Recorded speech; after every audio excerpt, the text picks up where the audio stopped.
أعوذ بالله من الشيطان الرجيم اللهم صل على سيدنا محمد عبدك ونبيك ورسولك النبي الأمي وعلى آله وصحبه وسلم اللهم صل على الموصوف بالكرم والجود اللهم صل وسلم بالفاتن والأولى والآتي ما سبق الناس الحق والحق. kon donc débat bu tijjeeku la débat bu ñu ñor la débat bu ñu war a passionné la débat la boo xam ne tey jii war nañ ci génnee njariñ ba si ëllëgee ku toog géejawaay xam nooy tee géejawaay. mais ñu gis ne lu ñu soxal tamit mooy indi ay solution ci suñuy problème ak projet mbëbët yi ñu am au niveau de Guédiawaye ñu ne loolu suñu tojee waxtaan ko baax na mais suñ ko ubbi woon tamit jël xalaatu ñeneen moo gën. maa ngi jàpp ne une gouvernance inclusive au Guédiawaye à Guédiawaye war na commencer nekk loo xam te ne war nañ ko mën a commencer di waxtaane des acteurs politiques de tous bords en un moment dañuy am fu ñu far ku nekk ci ñun mais Guédiawaye bu wootee foog naa ne dañuy dindi suñu mbubbu parti politique mbubbu appartenance wax ne ñun Guédiawaye lañ bokkal Guédiawaye lañ moom Guédiawaye ñun ñoo ko moom Guédiawaye moo ñu moom donc loolu aussi waxtaan la vraiment de manière très très relaxe. Jusqu'à présent bi ñuy wax ni Guédiawaye potentiel tam kenn laalu ko exploité wuñu ko taar yi nag bi ngi jógee ci gouvernance politique parce que bu ñu xoolee histoire Guédiawaye dafa dépendroon ci Pikine yooyu dafa bokkoon ci Pikine Pikine moo doon suñu moo ñu jiite woon bi ñu demee ba rupture bi am mais boobu ba léegi aussi gisuñu suñu bopp parce que boo xoolee magistrat yi fi jote jaar yépp amul ci kenn koo xam ne kii œuvré na réellement pour que waa Guédiawaye mën a émanciper wu quoi mën a jeunesse bi mën a développer. Guédiawaye nag moom man sama waxu démb moo ci sama waxu tey rek c'est une ville qui est malade et qui a besoin de soins intensifs te ku soxla soins intensifs ça veut dire que ni waaw urgence nga nekk wala réanimation donc parce que pàcc boo laal ci Guédiawaye rek booy xool am na problème te problème bi li ko waral mooy mën naa ne homme politique yi parce que dañu politiser trop action publique yi. soo jëlee littoral bii nga xam ne sànq Pape Maïssa ñu ngi ko doon wax mu souligner les problèmes de sécurité certes mais kiwit loo xam ne tey waxoon nañ ko fi muy Guédiawaye warul doon quartier dortoir Guédiawaye pourquoi équipement yoo xam ne waxoon nañ ko fi moom la ñuy def pourquoi équipement yooyu defuñ ko fa habitat c'est bien habitation bi c'est bien mais il faut que ñu xam ne ni Guédiawaye mi ngi màgg Guédiawaye actuellement nii am na lycée certes soo jëlee tey lycée Limamoulaye boo xam ne tey ñun ñii ñëpp soo jëlee 80% man dama naan au niveau Sénégal xoolal soo demee ci service yi au moins di nga gis kenn koo xam 50% laay wax di nga gis ni lycée Limamoulaye lu jugee. politique dafa am ay niveau des échelle la quoi échelle yu bokkul la national et départemental mooy fi nga dëkk yow ou communal même échelle yëpp bokkuñu tey soo xoolee échelle locale boobaa yow mën nga choisir personne boo xam ne mën nga gis yow kii moo mën a gérer sa commune. niveau département aussi bu xool sa parti bi nga bokk xoolal koo xam ne département bi kii mën na ko gérer am na la volonté expérience am na ko am na la rigueur xam-xam bi lépp mi ngi fa nga ànd ak moom te aw man wax naa ko ma ne ko je suis prêt à te soutenir à chaque fois donc nga am loo soxla ci cadre politique te élection présidentielle xam nañ ci dara ndax liggéey nañ ci donc aussi tey mu waat ma ci lu am solo pour ñu waxtaan ci Guédiawaye. mais programme yooyu yëpp amul kenn ku ci am sañ-sañ di ñëw ci langue politique yi te doo indi programme waaye ñaari programme yëpp dañ koy def ci tiroir yi amul ci benn bu ñuy appliqué bu ñu ñëwee beneen doxin la ñuy am beneen facette la ñuy yor xool yeneen i jumtukaay di ko doxali ko Guédiawaye nag fii mu toll nii ci xeet yu mel nii tollatuñu fu ñuy dajee ci ay mbooloo tentamment woon nit ñi pour wane ni am ngay nit lii mooy xam-xam c'est la matière grise fexe ba au moins que mu doon le minimum que mu doon le maximum pour réunir autour d'une table ñu échanger waxtaan déggante ci ay kàddu am na ay problème d'actualité yu fi nekk Guédiawaye fii ku koy gagné da ngay oser parce que dafa bari dof-dof ndax ki fi toog dof-dof la tax mu jot ko. je pense que Ablaye Wade ki nga xamante ne mooy sama mentor en politique et tout ça moom lu mu tàmmoon di wax nit ki booy bay da ngay bay ci sa weewu tànk Donc, nous, c'est une occasion vraiment pour dire qu'on a le potentiel. Mais il faut comprendre que aussi les élections, il faut qu'on arrête de dire que nous dañuy folli parce que ki fi nekkoon bañ nañ ko. Il faut que nous comprenions que les élections de femmes enjeu. Parce que les enjeux de l'or, comme vous dites, ñun ñëpp ñoo ko mën a xeex. Mais day ci kaw ñu structuré wu ñu organisé wu. Je salue cette initiative-là. Effectivement, on doit mettre de côté nos appartenances politiques, mettre en avant l'aspect intérêt général, à savoir golf, qui peut aller très haut, qui peut même se démarquer et ressembler à une ville comme Rabat. te Guédiawaye comme ni nga ko waxee économiquement ku gis lu ñu am fii nga xam ne on est très en retard suñuy marché yi si ngeen ni mu mel ci la ñuy yëngu amuñu benn suñu toilettes yi nga xam ni 1975 lañ ko defoon ci marché yi ba tey ñooy dox non soo demee toilettes yi da nga naan ñii am nañu fit ñi ne ci marché yi di yëngu dugg ci toilettes yi am nañu fit mais am fit ak ñàkk pexe dafa bokkul ñi fa nekk fi nga xam ne fa ngay xëy 6 heures du matin ba 22 heures 23 heures ah mais boo demul ci toilettes yooyu da ngay dem kër jàmbur yi mu dañ lay jéppi yooyu amuñ ci benn solution mais li ma dugalaat ma yënguwaat ni man dinaa politique dinaa dox jàpp daal man la façon de faire bi aaw am moom ma dugalaat. donc bëri na ay côté yoo xam ne tey mën nañ ko exploiter mën nañ ci wax mën nañ ci jàpp mën ngeen ci taxaw ba Guédiawaye mën a développer tey boo xoolee mën naa jël exemple ci làmb ji parce que c'est de la culture mais boo xoolee violence bi lu ci ëpp Guédiawaye la fa làmb ji lu ci ëpp Guédiawaye la te buñ nee violence ñan la ñuy wax jeunesse peut-être jeunesse bi dañoo désespéré boo xoolee tout récemment am na benn mbër bu doon dem tu yàggul xam nga booy di agression bi loolu mën na fi dañ ah Pikine duñ ko def. Parfois aussi, je me pose la question, non maire, bon bilan la ñuy tégal pour le département de Guédiawaye, je me pose cette question man. Parce que dañ leen a dénk te Guédiawaye metti na waxatuma la nag l'éducation, les écoles, nos écoles yi nga xam ne suñu njaboot fa la ñuy jàngee. Toilettes yu normal sax amu fa des toilettes séparées amu fa et je pense que ni kuy accueillir góor ak jigéen ay toilettes séparées moom moo war a am yooyu yëpp amut kon ma damay rafetlu tey ndaje bii ñuy daje pour waxtaanee les problématiques. Nous tous nous avons des parents qui fuient des cadres mais ils ne sont jamais intéressés à la chose publique leen lañ xamoon liggéey wàcc sa doom bul génn affaire de banditisme. Bu ñuy politique du la intéressé bu ñuy sport du la intéressé bu ñuy culture du la intéressé on se rend compte aujourd'hui que c'était l'erreur parce que pourquoi les plus médiocres d'entre nous ñoo ñu jiite pourquoi parce que tey ñi gën a bëri wax ñi gën a néew jàng ñi gën a néew xam-xam ñooy ñi ëpp voix Guédiawaye et que pour moi ñi ëpp xam-xam ñi ëpp vécu ñi ëpp parcours kenn xamu leen Guédiawaye. Et que cette tendance-là, c'est à nous, notre génération, de pouvoir corriger cette situation-là. On peut être cadre, on peut être jeune, on peut être sportif, on peut être culturel, mais aussi on peut tout de même assumer une charge publique. Tous ces corps de métier-là, tu as un petit central technique, tu mets Magirland 10, par la mairie, par les compétences transférées, par le PACASEN, je ne sais pas moi, ou la Banque centrale, ce qu'on appelle le crédit communal. Mais nous pouvons aujourd'hui avoir un port de pêche ici, où nous avons des jeunes nerfs et nous avons un foirail on a chaque matin 400 ou 500 bœufs pour la ville de Guédiawaye. Nous pouvons avoir un grand marché, le marché central de Guédiawaye. Mais tout ça, ça demande une volonté politique. Bu ngeen génnee léegi dem ci marché bi fii li ngeen fi gis ndoxu salte beeg ak ni mbedd yi salte éclairage bi ak lépp pourtant Guédiawaye am na ay ressources yu bari am na mbokk bi doon wax léegi ay lu ne gi ay borom xam-xam ñu jàng waa gox ba mënul dem ci kanam léegi ci kan la ndax ci ñi dëkkee gox bi la wala ci gox bi la.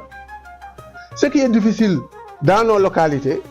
mooy jeune bu libre mënal sa bopp ba pare di investir pour la communauté parce que politique bi li ñu ci xaw a sonal te li tax du xaw a dem mooy à 98% ñun ñëpp nous sommes soit yow cas social nga wala entouré de cas sociaux ba boo faloo sax yow da ngay sonn lii tax nga mën a téye pour mën a dérouler sa objectif élection la li ñu fi wax yëpp c'est il faut être sur le trône du pouvoir pour pouvoir l'exercer sans pour autant da ngay def nii rek ça va passer te li la koy jox nag sur le terrain la des propositions concrètes et je pense que actuellement le terrain est facile en tout cas d'après ce que j'ai constaté c'est pas difficile. waaw ñun nag gis nañ fi Guédiawaye insécurité bi nga xamante ne tey bi Guédiawaye sosoo ba léegi mën naa wax ne dafay am insécurité gis nañ ko fi gis nañ fi tamit bon entreprise yi néew na fi parce que jeune bu yeewu Guédiawaye rek da nga jël auto pass génn Guédiawaye dem liggéey feneen te Guédiawaye bëri na espace xam nga mën nañ fee def lu nekk xam nga mën nañ fi tabax lu nekk mën na xam nga géej yi nii tout tamit c'était comment dire magistrat yi fii nii ñu fi nekk ñëpp jël ko rek si dëkk ñu Guédiawaye dañuy jóge ci àll ba ñëw Guédiawaye dagg jël loolu noonu xam nga c'est pas normal. man je suis un artiste sama xalaat li ma gëm kenn mënu ma ko tere wax amul mbindeef bu yàlla bind bu ma mën a teree wax li ma bëgg a wax dama koy wax nag ci teggin ci yar mais Guédiawaye li fi nekk bu doon wax dañ ciy bind facture ku ko wax après dañ lay couper dootoo wax da ngay muuma parce que sa wax day jeex ñun dañoo amoon avion ñu jaay ko jënd mbaam mooy li ngay wax nii ñun ñi nga xamante ne ay acteurs culturels lañ ñoo gën a nekk victime kuy victime ñun ñoo la gën a nekk victime. te vraiment aaw mi exemple boobu la wane moo tax ñu bëri vraiment Guédiawaye dana war jox ñu ko yàlla jox leen ko tey bu li ñu dal ni si Guédiawaye loolu moo ñu tardé tey jox ko ñoo xam ne peut-être dañuy wax nii rek mais defuñu benn résultat amuñu benn ambition tey moo ñu dal tey Guédiawaye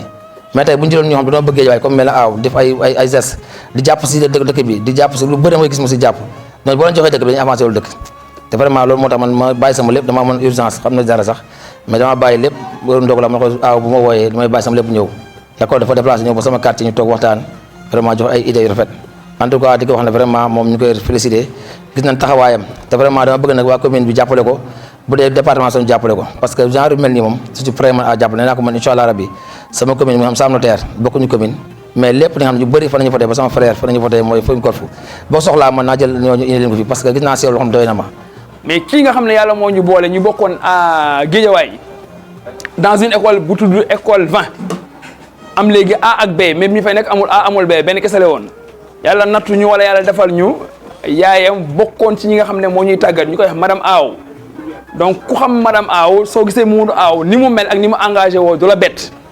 parce que madame Aw elle faisait partie des enseignantes yi nga xam ne ñoo nekkoon ci école ba amoon nu ñu def ci ñun ba am nu ñu mel ku ne woon biir Guédiawaye nga wax cité Diokhom ak quartier yi ko wër soo gisee xale yooyu am nu ñu mel c'est parce que dafa am ñoo xam ne ñoo newoon seen ginnaaw moom mi aussi yaayam ca la bokkoon mu bokkoon ci élèves yi nga xamoon ne seen yaay dañuy ànd ak ñoom bokk ak ñoom école donc ci bokk ak ñoom école yaayam ni mu daan traité Mamadou Aw lañu daan traité ce qui fait que non li Mamadou Aw di am comme éducation ñun la ñuy am moom ñaar la ñu ëppalee mooy moo maire ñooy bokku kër mais on a eu la même éducation mooy yar teggin engagement bëgg lu baax xam lu baax te yéene ko jaamu yàlla yi. Aw moi je te félicite par rapport ak say ambition intérêt bi nga am pour nekk maire de la ville de Guédiawaye cette fois-ci moi je pense que c'est la bonne gën a la góorgóorlu gën a la offensé tey jii jël nga défense boo xam ne avance boo xam ne yeneen leaders yi jëluñu ko jug nga avant ñeneen ñu di jug je pense que aujourd'hui jotaay bi warul mën a nekk benn jotaay boo xam ne dañuy woor ndogu ñaanalante ku nekk dem war na mën a am lu mu jëriñ war na mën a am benn échange wala benn journée de concertation war nañ mën a créer benn plateforme boo xam ne au moins lii nii dina mën a indi benn réflexion ñu xool naka na nan la ñuy xeexee suñu Guédiawaye. maintenant ni ñu koy defaree aussi loolu baax na ñun ñi nga xamante ni daje nañ fi ñu dégager ay stratégie parce que dama gëm ne ñàkk compétence amul fii comme ni ngeen ko waxee donc li fi am toujours mooy désorganisation ak désorientation mais également manquer de méthode. donc bu fekkee ni dañuy taxaw ñu xool ci cadre bi ñu dajale ñu xam ban cadre la buñ fi jógee lan moo ñuy xaar parce que wax dëgg yàlla nag jaar naa fi comme ni ko Cissé waxee ndogu bi neex na mais su ma fi jógee su ma demee lan laay yóbbu donc loolu tam am na solo. wax nañ fépp wër nañ ci télé yi dem nañ ci manifestation yi dóor nañu ay lacry tëj rek lañ ñu deful mais def nañ lépp parce que dañoo gëmoon ne Sénégal dafa nekkoon ci mouvement boo xamante ne moment boo xamante ne fallait que nit ñi jug en tout cas ñi d'accordul ak lii li fi amoon ñu jug xeex ko bañ ko xeexee ba mu jeex ñu ne waa d'accord léegi li ñu wër yëpp di wax loolu jeex na am na ku yàlla jox réew mi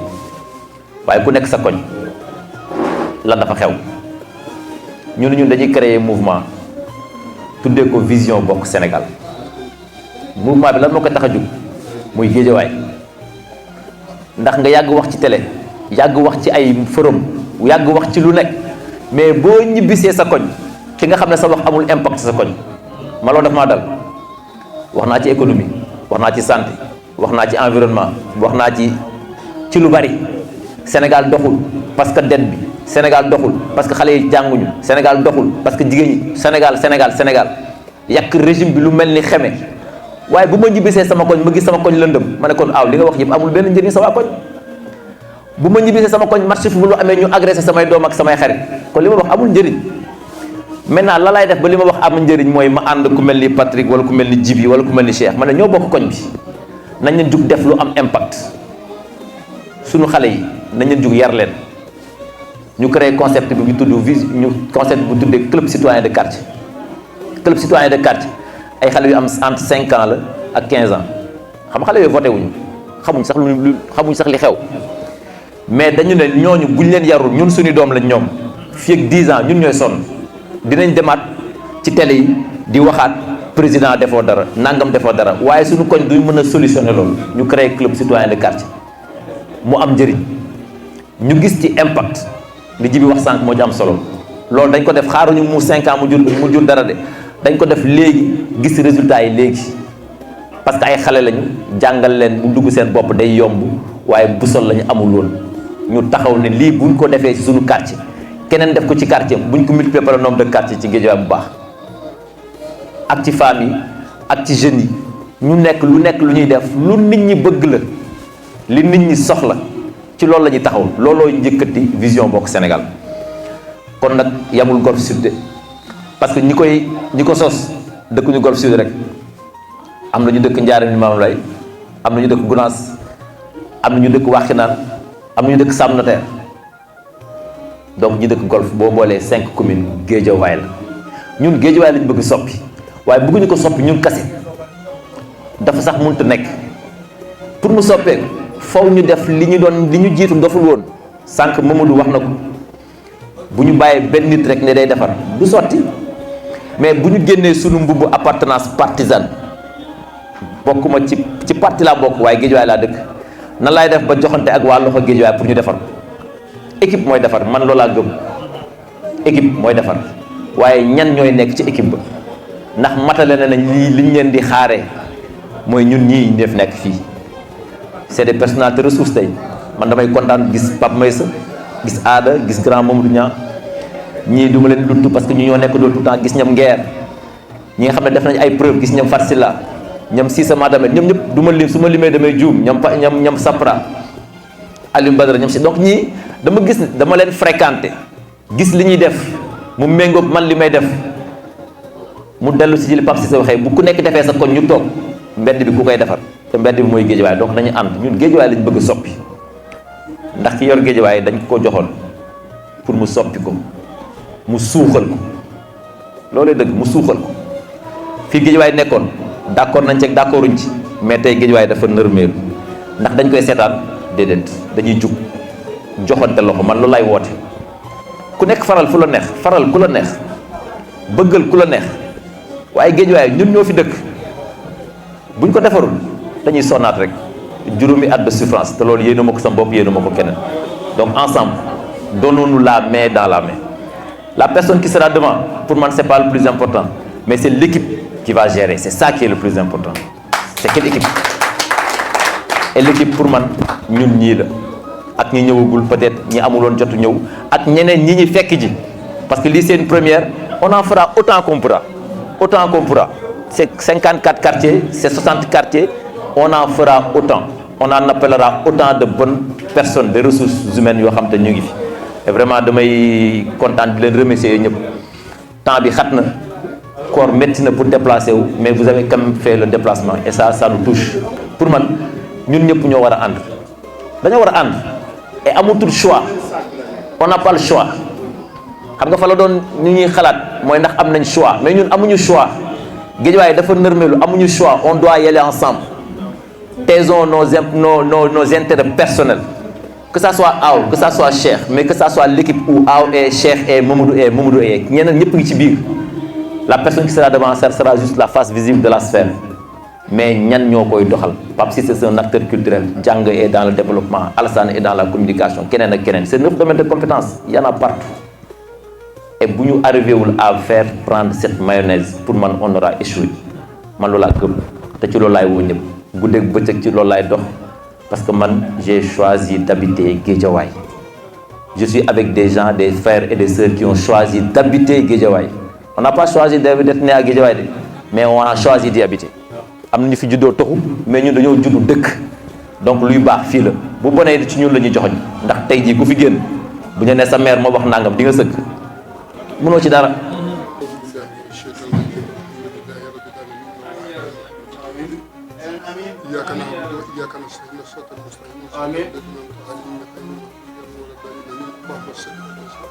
آمين يا رب العالمين اللهم صل على النبي الكريم الموجود آمين والهادي إلى صراط المستقيم وعلى آله وصحبه آمين سبحان رب العزة عما يصفون المرسلين والحمد لله رب العالمين آمين يا رب